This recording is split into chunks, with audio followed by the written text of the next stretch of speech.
एक छोटा सा 2 साल का बच्चा खेल रहा था। खेलते खेलते उसके हाथ में चूहे मारने की दवाई आ जाती है। बच्चा नादान था। वो नहीं जानता था कि ये चूहे मारने की दवाई है।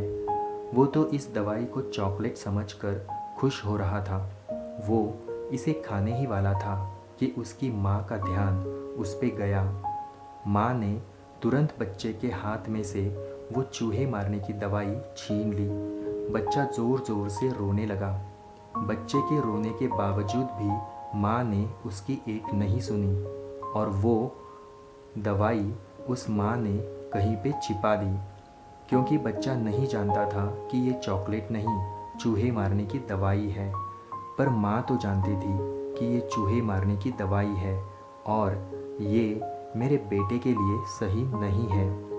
बच्चे को हर पल खुशी देने के लिए माँ उसे वो दवाई नहीं दे सकती थी, क्योंकि वो उसके लिए हानिकारक थी। वैसे ही जब हमारी ज़िंदगी में हमें कुछ ऐसा मिले जो हमें कुछ पल की खुशी दे और फिर वो वापस चला जाए, तो हमें निराश नहीं होना चाहिए।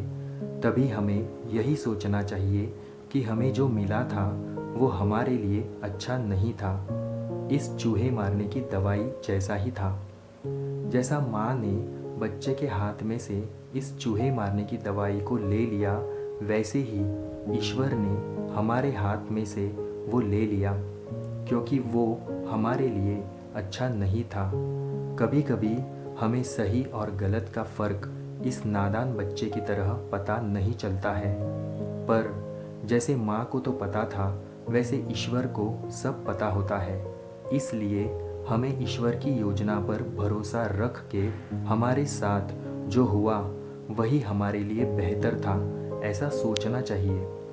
ईश्वर की योजना हमारी योजना से हमेशा बेहतर ही होती है। जीवन में कभी कभी ऐसा होता है कि हमें जो चाहिए, जिसका हम बहुत समय से इंतज़ार कर रहे होते हैं, वो हमें मिल तो जाता है, लेकिन कुछ ही पल में हमसे वापस भी चला जाता है। हमारे हाथ से वो सारे मौके चले जाते हैं जो हमें बहुत समय के इंतज़ार के बाद मिले होते हैं। ऐसी स्थिति में हम ईश्वर को कोसने लगते हैं। हम ईश्वर से कहने लगते हैं कि आपने मेरे साथ ऐसा क्यों किया।